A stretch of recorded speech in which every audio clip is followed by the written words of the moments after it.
Bien, vamos a empezar la sesión número 11 del evangelismo personal. Estaba revisando mis notas y pensé que había más de 30 sesiones en esta primera parte de evangelismo personal, pero solo hay como 20.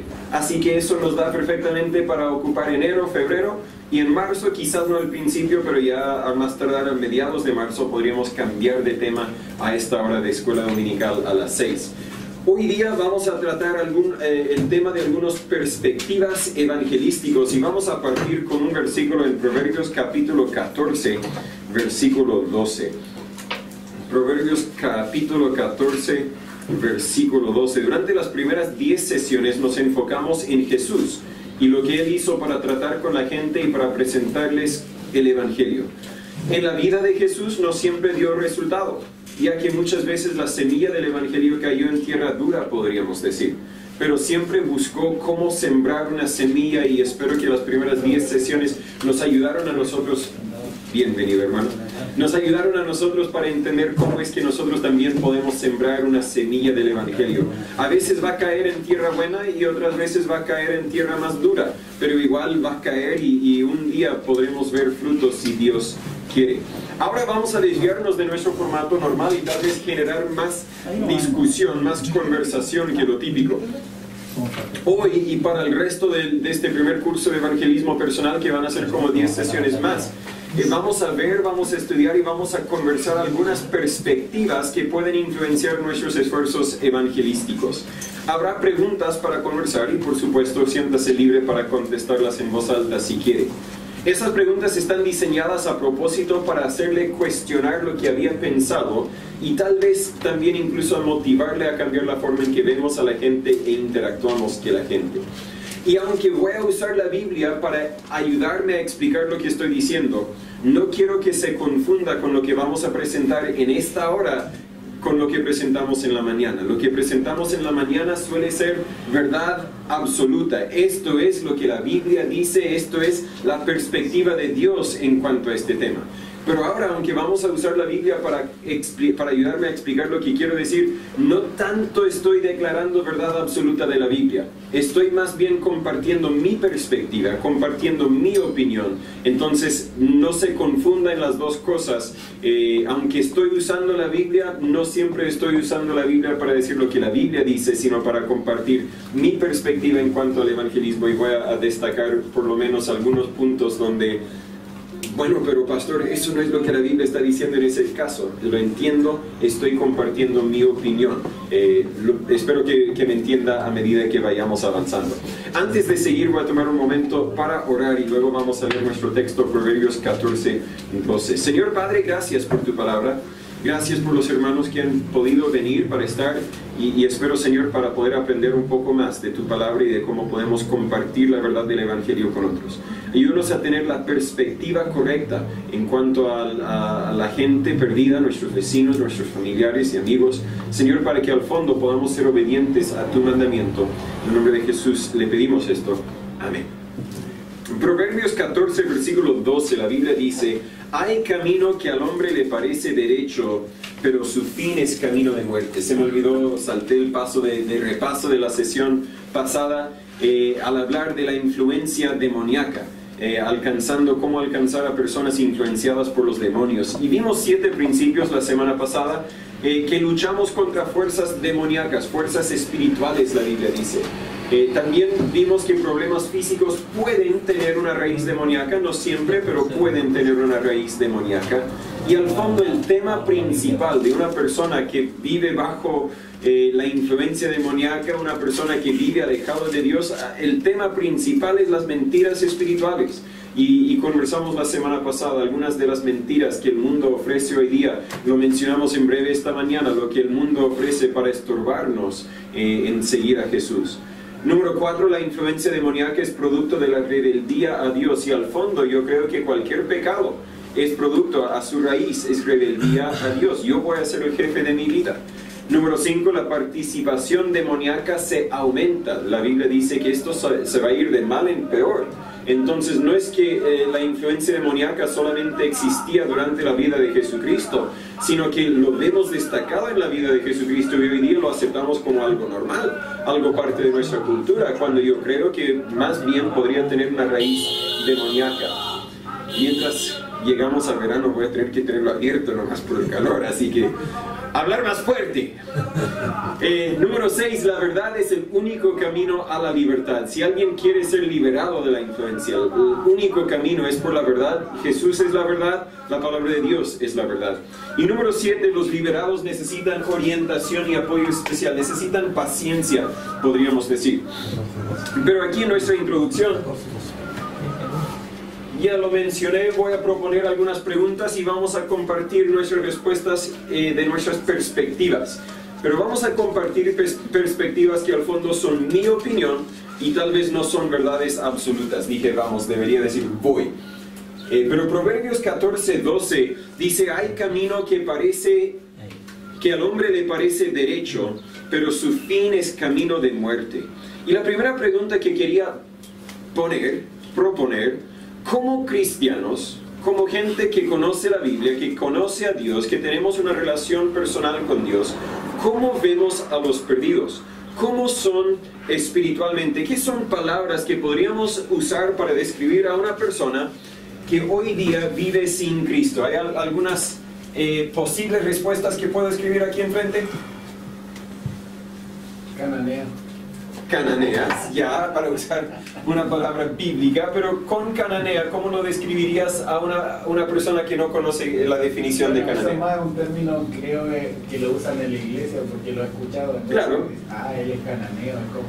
Pero ¿qué quiere decir con eso? Es una buena respuesta si vamos al fondo de lo que quiere decir. Que no busca a Dios, que no sigue. Que no pertenece a la familia del pueblo de Dios.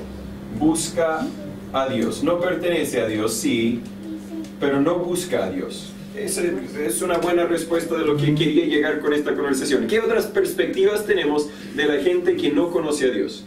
Pablo dice que están muertos espiritualmente. Muertos espiritualmente. Quería perspectiva, ¿no? ¿Verdad? Bíblica, no. Pero, ¿qué significa eso para ti? Muertos espiritualmente. De hecho, es que no solamente es un concepto bíblico plasmado en la Escritura, sino que obviamente todo concepto bíblico debe ser parte de nosotros, de tal manera que cuando nosotros vemos a un inconverso, yo comparto lo que acaba de decir el hermano Alan, a pesar de que decir una persona cananea es más una jerga, sí está enraizado en las Escrituras.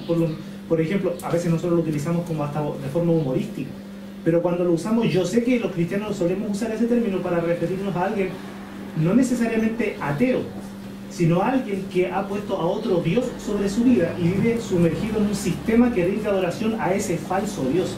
Claro. Eso hacían los cananeos, rendían un culto a dioses falsos. Entonces, sí. Lo mismo cuando Pablo dice que una persona sin Cristo está muerta espiritualmente, yo lo veo en las Escrituras, pero también es mi lente para ver el mundo inconverso. Cuando uno comparte el Evangelio, en lo particular, yo procuro ver a los perdidos como criaturas de Dios, pero que están separados de Dios. Esos están muertos, están en un estado de separación y en un estado de incapacidad. Ellos no van a llegar nunca a ser salvos por sí mismos, necesitan que Dios les infunda vida. Sí, y por eso la perspectiva, por eso estamos hablando, porque muchas veces creo que obtenemos ideas falsas, perspectivas falsas de la gente perdida. Bueno, yo entiendo cómo nosotros vemos a la gente que no tiene a Cristo, ¿cierto? Yo creo que la gente está viviendo en su naturaleza pecaminosa, en su estado caído. Entonces para esas personas lo que ellos hacen va a ser normal, porque están viviendo su vida sin Cristo, como explica acá el hermano.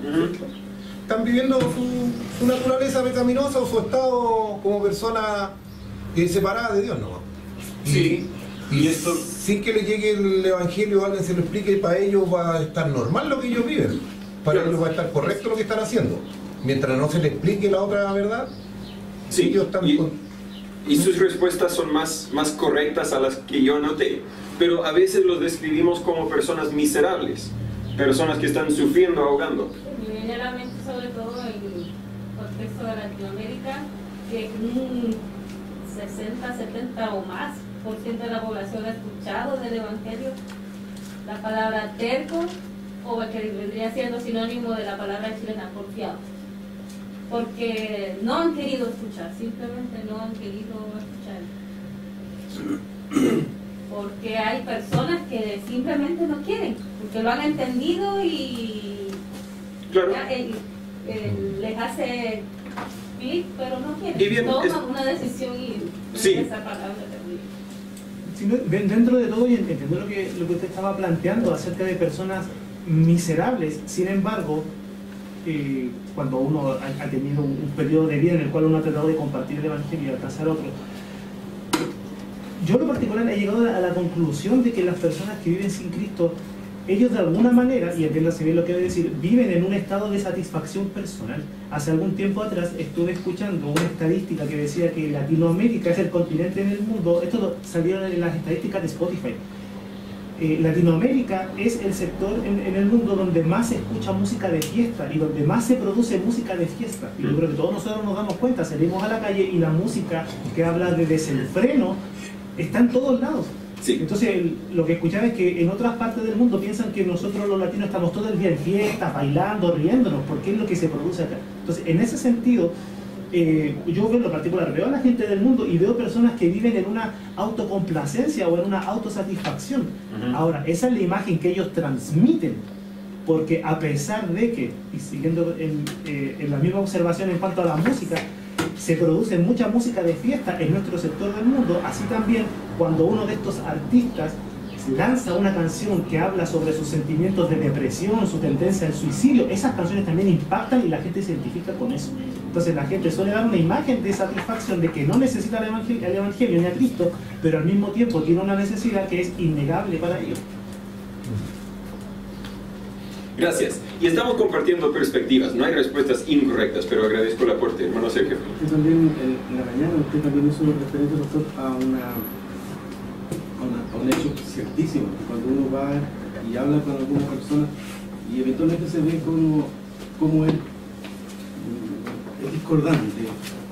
Aquí la opinión de que en algunas ocasiones cuando se quiere llegar con el Evangelio se quiere decir como el Señor tiene un plan maravilloso para ti, el Señor puedes ser feliz cuando tú hayas recibido al Señor y todas esas cosas, y eventualmente alguien puede llegar y frenar a ese evangelista en la calle y decir, yo soy muy feliz, yo estoy muy contento como estoy, me siento plenísimo.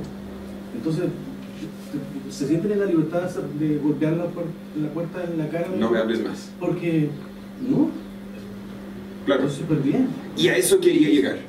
Sí, pero es que va al punto que dice el pastor, que nosotros mismos hemos creado el punto donde nosotros mismos decimos, obvio son infelices, cuando ellos mismos se sienten felices. Correcto. Sí, pero es un tema de percepción, que cuando yo estoy de este lado, entonces yo veo que yo estaba caminando, como dice el hermano, yo estaba caminando en una dirección que a mí me parecía un camino de felicidad. Yo soy consciente de eso, él no lo es. No, bueno, no sabe. Correcto. Él no lo es. Correcto.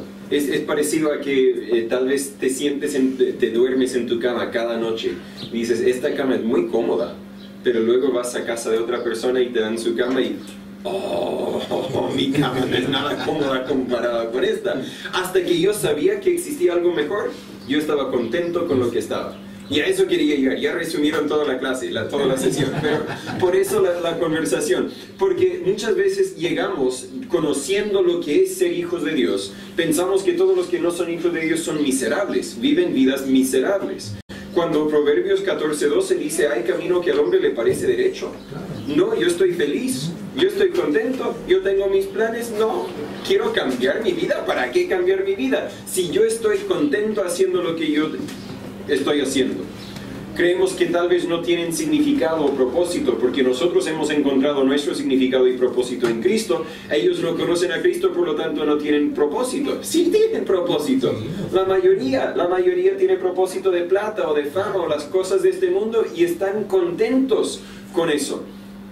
Pensamos que se sienten solos porque no conocen al amigo más fiel que un hermano, no conocen a Jesús como nosotros, pero ellos están bien acompañados. Claro que algunos, estamos haciendo generalizaciones, ¿verdad? Estamos hablando de todos como un grupo y hay algunos que están deprimidos, hay algunos que se sienten solos, hay algunos que se sienten como que si no hay propósito, pero la mayoría, pienso yo, Y creo que al tener esta perspectiva nos podría cambiar la forma en que queremos llegarlos con el Evangelio. Pensamos que muchas personas,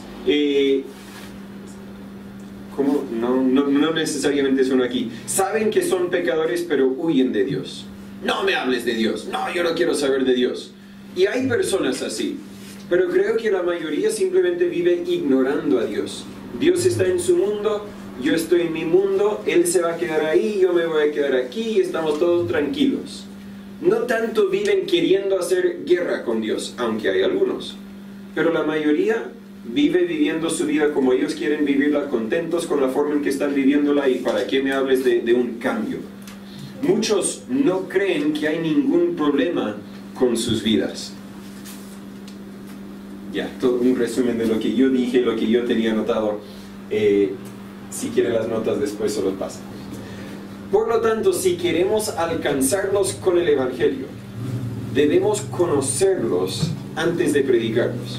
Predicarles, conocerlos, predicarles, ¿está bien la gramática? Sí. Me suena raro, los y les, pero ya, en fin. El programa Word estaba de acuerdo, así que lo dejé así. No siempre hay tiempo de conocerlos. Si te llaman a visitar a algún familiar y no, porque está muriendo, tal vez no tienes mucho tiempo para conocerlo. Oye, cuénteme de tu juventud. Oye, ¿qué piensas de Dios? Tal vez no hay... Preséntales el Evangelio y nunca vas a equivocarte con querer presentarles el Evangelio. Pero muchas personas, si tú les dices, oye, ¿quieres saber cómo puedes ir al cielo? No, gracias. Mejor prefiero que te vayas, porque yo estoy contento viviendo mi vida. Oye, ¿sabes que si mueres sin Cristo vas a ir al infierno? Eso dices tú, ya, de acuerdo, ¿puedes irte por favor? Deje de molestarme. Si llegas directo con una pregunta así, muchas veces no quieren escucharte. ¿Por qué? Porque están contentos donde están. Por eso debemos conocerlos antes de predicarles. Preguntas, lo hemos visto con las primeras 10 sesiones. Jesús usó mucho las preguntas para que empiecen a pensar un poco, para que empiecen a cuestionar un poco. Un ex pastor mío le gustaba preguntar, ¿cuáles han sido tus experiencias religiosas o espirituales? Si estás con un colega y tienes tiempo para conversar, y si estás en la micro, tienes tiempo para conversar con tu vecino, con lo que sea, ¿cuáles han sido tus experiencias? Bueno, de niño me llevaron a la iglesia. ¿Te está contando algo? Como dijimos, jugando tenis, tú le tiraste la pelota, te devolvió la pelota, vamos a devolver la pelota y a ver si podemos apuntar en una dirección. De niño te llevaron a la iglesia, ¿y cómo te pareció? Me pareció bonito, pero ¿te contestó las preguntas importantes de la vida? ¿Te enseñó algo de significancia? No, eso era para mi papá, era para mi mamá, era para... Y de ahí tienes una entrada. Tienes una entrada de poder. Bueno, tal vez no te explicaron bien la Biblia, tal vez, ¿verdad? ¿Qué puedo contestar yo? Seguir esa conversación. A mí me encanta la última pregunta, si murieras hoy, ¿dónde irías? He estado por meses conversando con un hermano en México y él recién decidió salir de la iglesia donde estaba porque vio mucho que no era correcto, y me siento culpable por hacer una persona salir de su iglesia porque escucharon predicación bíblica y se dieron cuenta de que la iglesia no era tan bíblica. No sé si es correcto sentirme culpable o no, pero al final tomaron la decisión de salir de la iglesia. Él con su familia, por lo menos otra familia, tienen esperanza de que otras familias van a salir con ellos y van a tal vez organizar una iglesia entre esas familias. Pero él me dijo, oye pastor, lo primero que deberíamos hacer es testificar, ¿cierto? Evangelizar, creo es la palabra que dijo. Claro. ¿Y qué método me recomiendas? Me desvío del punto. ¿Qué método me recomiendas? ¿Recomiendas una campaña evangelística? ¿Recomiendas salir a repartir tratados? ¿Qué recomiendas? Y le dije, mire, recomiendo todo. Lo que puedes hacer para compartir el Evangelio, hazlo. Hay algunas cosas que te van a hacer más fáciles y otras cosas que te van a hacer más caras, más difíciles, como una campaña evangelística quizás. Y le compartí un poco de lo que nosotros hemos hecho, ir de casa en casa repartiendo tratados, regalar las Biblias. De vez en cuando tenemos una familia que nos invita a conocer a otras familias y hacemos varias cosas distintas, pero después de un poco de tiempo nos dimos cuenta que hay algunos métodos que son más fructíferos, más productivos que otros. así que invertimos más tiempo en los más productivos y menos tiempo en las otras, pero seguimos haciendo de todo porque hay que predicar. Entonces él me escribió unos días después y salimos a testificar. Y dije, qué bien. Y luego él me preguntó, cuando testificas con alguien, ¿cómo les presentas el Evangelio? Y yo le dije, lo que más frecuentemente hago, si me invitan adentro, les pregunto, si murieras hoy, ¿dónde irías? Y si me dicen que van al cielo, bien, ¿por qué? Porque al fondo yo quiero saber, ¿van al cielo porque realmente han creído en Jesús o van al cielo porque han creído una mentira de una iglesia? Quiero conocerlos antes de predicarles. Si no conozco lo que creen, lo que yo digo no va a llegar a donde debería llegar necesariamente. La palabra de Dios es viva, es eficaz, es más penetrante, así que nunca te equivocas al compartir la Biblia. Sin embargo, más vale la pena tomar un tiempo para hacer esas preguntas, para conocerlos. Si te dicen al tiro, yo voy al infierno, y hace como un mes hablé con alguien que ha visitado la iglesia y él me dijo que claro, iría al infierno, y les compartí un poco la conversación. ¿Por qué? Porque he hecho mucho malo. ¿Entiendes lo que Jesús hizo por ti? Sí. ¿Qué te impide creer en Jesús ahora mismo? Y así la conversación, y al fondo no vi resultado, tengo que volver a visitarlo porque hace rato que no ha venido. Hermano Alan, quería... Sí, mi pregunta es, ¿qué debo conocer de la persona a quien quiero predicarle? Buena pregunta. Para mí, de mi perspectiva, estoy compartiendo mi opinión, importa conocer lo que han sido enseñados en cuanto al Evangelio. De mi experiencia con los mormones, gracia para ellos significa lo que Dios te da cuando tú le obedeces. Así que si yo hablo de la gracia de Dios, tengo que definir la gracia de Dios. Entonces, si nunca han ido a la iglesia, tengo que empezar de cero. Si han ido a una iglesia pentecostal, tal vez no tengo que tanto predicar de que a causa de tus pecados mereces el infierno, sino que tengo que predicar que la salvación es por la fe, por la gracia, no es por obras, no es por lo que nosotros hacemos. Entonces tengo que conocer dónde está la debilidad, dónde mal aprendieron, para rectificar eso. Pero al fondo, para presentarles el Evangelio, tengo que enseñarles a raíz dos cosas. Nuestro problema, somos pecadores, merecemos el infierno, y la solución, la sangre de Jesús. Jesús murió en nuestro lugar. Podríamos decir el tercero, que sería simplemente creer, aceptar ese regalo por la fe, pero ese es el mensaje que tenemos que entregar. Pero hay que conocerlos antes de predicarles. Si están contentos con donde están, de nada me va a servir decir, oye, ¿te ofrezco un mejor camino?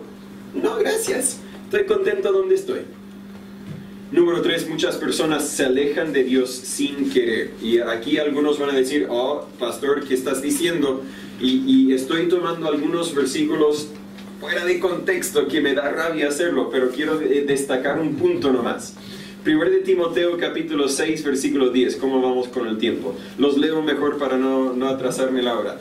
1 de Timoteo capítulo 6 versículo 10, la Biblia dice, porque el amor al dinero es la raíz de todos los males, el cual codiciando algunos se extraviaron de la fe y se traspasaron con muchos dolores. La idea de extraviar, si vemos algunas versiones de Reina Valera más antiguas, creo la 1602, dice erraron, la 1909 quizás no lo noté bien, dice descaminaron.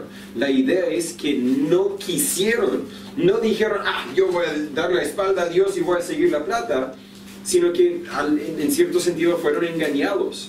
No fue a propósito, sino que fue sin querer. Ahora, creo que el contexto se refiere a creyentes, quienes ya no son fieles a Cristo a causa del dinero. Por eso lo estoy tomando fuera de contexto para hablar del Evangelio, pero creo que el mismo principio aplica en cuanto al Evangelio. Tal vez alguien ha aprendido algo, tal vez alguien recibió algo, pero luego el dinero le distrae y dice, no, ya no voy más a la iglesia. Como hablamos esta mañana, tal vez la semilla empieza a tomar lugar en su corazón y viene un tropiezo, alguna ofensa y desisten. No es por dar la espalda, no es por pura rebeldía, aunque muchas veces decimos que el que vive sin Cristo vive en rebeldía al Evangelio, y en cierto sentido es cierto, son enemigos de Dios, la Biblia lo dice, es totalmente cierto, pero no es necesariamente por querer, no es tanto por, no voy a decir que terco o porfiado es correcto, porque claro, rechazaron algunas verdades que queremos enseñarles, pero no es tanto de rebeldía, sino es porque quedaron engañados y ahora están contentos, entretenidos acá No sé si en español, en la cultura chilena, existe el cuento de un hombre que llega a una ciudad con una flauta y hace música bien bonita. Sí, se conoce, y la gente no quería pagarlo, así que él tocó la música y llevó a todos los niños fuera de la ciudad. Una historia bien fea, bien rara, ¿por qué compartirla? Pero el mundo toca la flauta y la gente sigue. En la historia, que es un cuento muy secular, no es que los niños se rebelaron contra sus padres y dijeron ya no te quiero ver más, sino que fueron engañados por la flauta.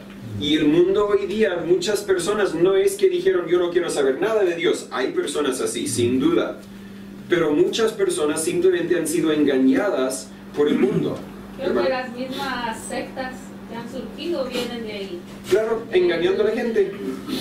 El mismo Mahoma, entre su historia de niño, a él una monja le dijo, Dios tiene cosas para ti.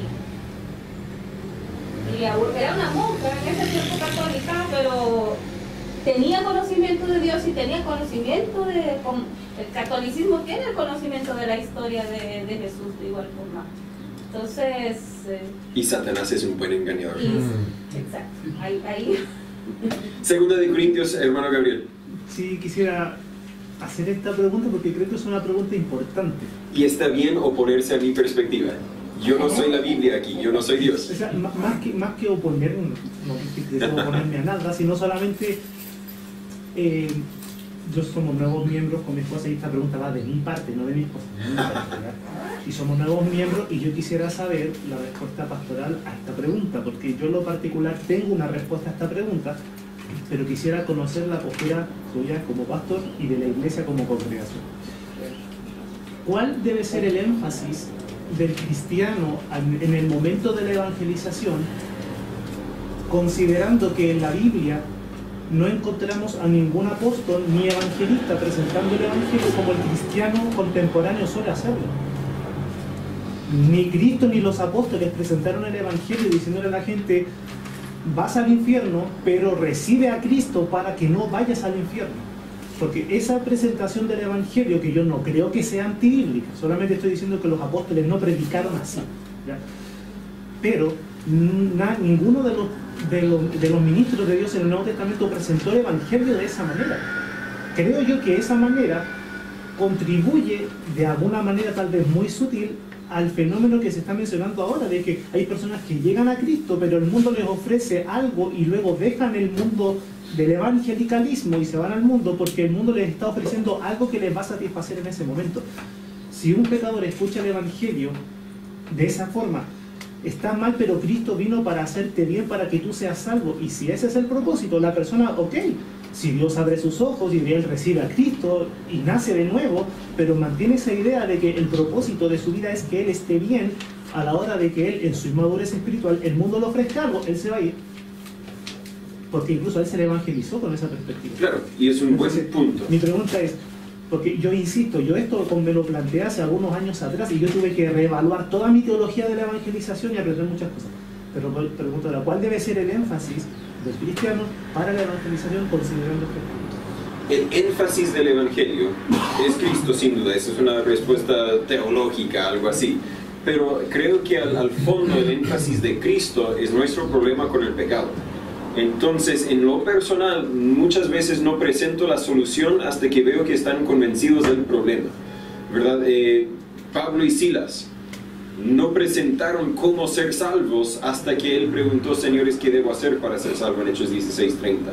Hasta que estén convencidos de su problema del pecado, no hay por qué presentarles una solución, porque la solución va a ser simplemente, porque esto es mejor. No, tengo que reconocer que eso es lo único, no simplemente que es algo mejor. No sé si con eso respondo la pregunta. Quizá, en parte, hermano Adler. Yo creo que pasa porque en algunos casos no tenemos más tiempo para estar con la persona, entonces queremos evangelizarla rápidamente. porque no la voy a ver más, entonces tengo que entregarle el mensaje de Cristo. Pero como dice al principio, si estoy conociendo a la persona, entonces yo mismo voy a dar el tiempo para conocer qué conoce de Dios, qué conoce de Jesucristo, qué conoce del Espíritu Santo, qué conoce del pecado. Y cuando yo ya tengo una idea de lo que él conoce del pecado, yo puedo plantearle una idea más general de lo que él conoce. Yo estudio y me preparo para poder entregarle lo que yo creo que le va a poder ayudar a él. Y lo otro que he visto es que mucha gente nos busca cuando necesita un salvavidas. Cuando el hijo está enfermo, cuando tiene una necesidad, cuando se presenta el cáncer, cuando hay algo que les pasó, ahí vienen y están dispuestos, pero abiertos a escuchar. Entonces, todo lo que uno les pueda decir, van a decir sí a todo. Y si llegaste a la conclusión, cuando no estaban listos, ya, oré una oración, ya no hay nada que hacer. Pero si esperas al momento cuando ya están quebrantados, es difícil, porque tampoco deberíamos, no te voy a contar más. Si realmente quieren escuchar más, es difícil, hermano Sergio. No sé, quisiera invitar al hermano Gabriel a que la pregunta sonó demasiado relevante, demasiado importante, y eventualmente nos podemos perder en la respuesta, pero si él nos ayudara a conocer por lo menos como cuáles son los matices o tonos que él ha visto, y en los cuales, como decir, mira, yo ni siquiera decir cuál es tu posición actual, ni siquiera eso, solamente cuáles son las posiciones que tú has visto, o las posiciones que tú has visto en las congregaciones en las que tú has estado, y cuáles son esos matices en los cuales tú quisieras eventualmente enmarcar esta actual congregación, o la actual visión de esta visión. Nos ayudarás con eso, porque parece muy relevante el punto. Sí. Porque, mire, en lo particular, lo que yo he visto desde una perspectiva general en las iglesias evangélicas es que el énfasis específico claramente es la salvación del pecador, que yo insisto, no es malo, es correcto enfocarse porque son almas perdidas. Sin embargo, como le decía, no es la forma en la cual los apóstoles predicaron. Cuando un católico romano practica lo que él entiende como evangelización, lo que esa persona está haciendo es tratar de incluir personas a la iglesia, al concepto de iglesia visible, o sea, subordinar a esas personas al reinado del Papa sobre la cristiandad, entre comillas. Cuando un testigo de Jehová comparte lo que él entiende como su mensaje, lo que esa persona está haciendo es subordinar a una persona a un sistema religioso que lo encamina a la salvación por obra. Lo mismo un mormón, cuando un mormón no evangeliza, cuando mormoniza, lo que hace es subordinar personas a un sistema de doctrina con el propósito de alcanzar los diferentes estados de gloria para llegar a ser Dios sobre su propio planeta. Eso es lo que es un mormón. Cuando yo me encontré con esta no crisis, pero con este tema de vital importancia, en mi ministerio de evangelización yo tuve que ir a las Escrituras y algunas de las cosas que yo vi fueron las siguientes.